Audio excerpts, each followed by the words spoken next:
Olá, sou o Padre Diego Carlos Gonçalves. Estou aqui hoje para partilhar com vocês um pouquinho da minha história. Nasci em Franca, fui criado em Patrocínio Paulista. Minha vocação ao sacerdócio surgiu nas missas, desde criança, desde que eu tinha que ir na missa sozinho, meio que obrigado pelos meus pais, no tempo de catequese. Ali já me sentia encantado com a celebração, gostava das músicas e, embora fosse uma luta para ir, estando na missa eu sempre estava feliz. E nunca falei para ninguém a respeito dessa vontade de ser padre naquela época. Depois, as pessoas começavam a dizer, pela introspecção, pelo temperamento, que eu tinha jeito de padre, etc. E, na verdade, sempre negava. E eu esqueci disso por um bom tempo, de certa maneira. Na adolescência, o chamado foi voltando e um dia a minha catequista, faço parte do caminho neocatecumenal, meus pais entraram no caminho quando eu tinha 10 anos de idade. Alguns anos depois eu já estava na minha comunidade e numa catequese, a minha catequista chamada Joana, ela é lá da paróquia Santa Rita de Franca, ela falava da urgência de Deus em fazer a sua vontade na nossa vida, que o chamado de Deus para fazer a sua vontade era para hoje, não para amanhã.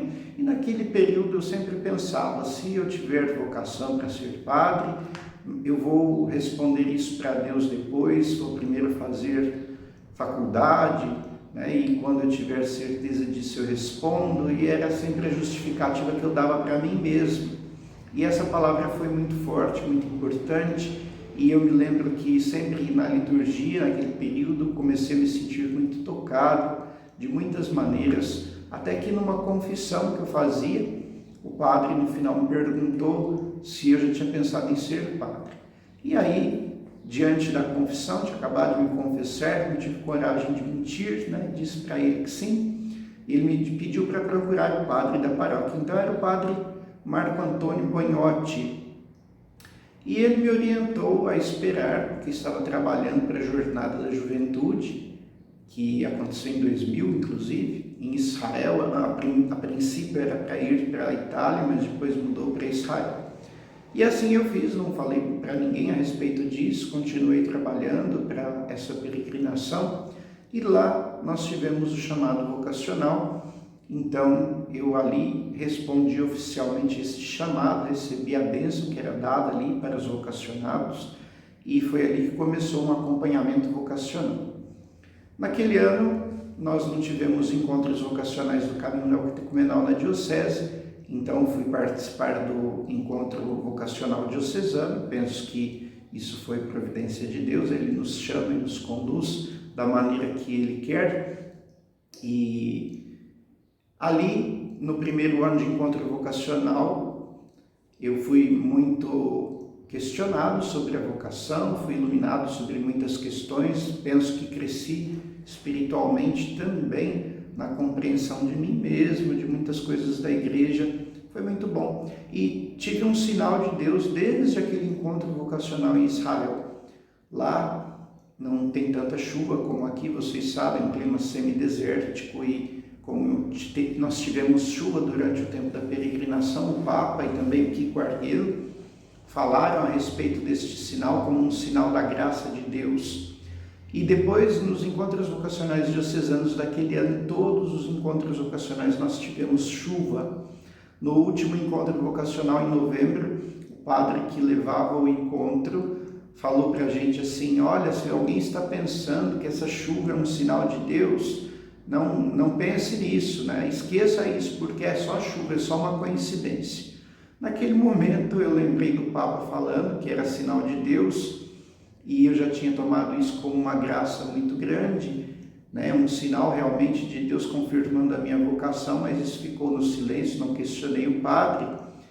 E eu penso que Deus se utiliza até mesmo dessas pequenas desses pequenos questionamentos para nos ajudar a dar o nosso sim, a reconhecer a presença dele na vida, né?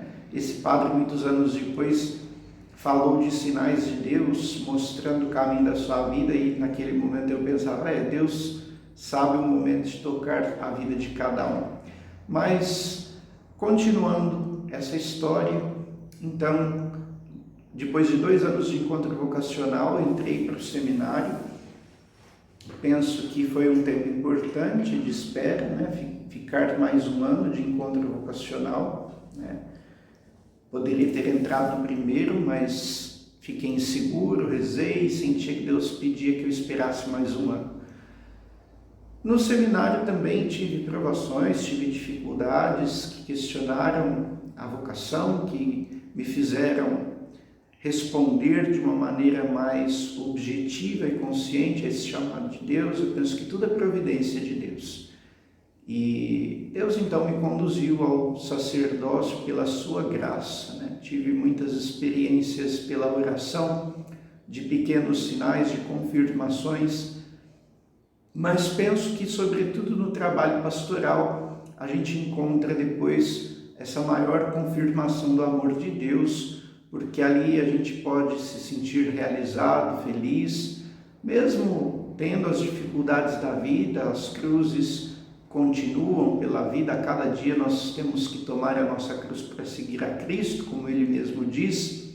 Nem sempre somos compreendidos, às vezes pelas pessoas que a gente mais esperava, compreensão, apoio, até uma instrução, não são aqueles que nos respondem. Isso é humano, e isso nos ajuda a colocar a nossa confiança só em Deus. Então eu diria para aqueles que pensam no sacerdócio, ou que estão em dúvida da sua vocação, seja matrimonial, seja até mesmo uma dúvida diante da sua profissão, procure ouvir a Deus pela oração, perceba os pequenos sinais da graça de Deus que te ajudam a tomar uma decisão acertada, firme, e entenda que é só Deus quem conduz a nossa vida. Se você buscar por Ele, Ele vai te ajudar. Então se arrisque no Senhor.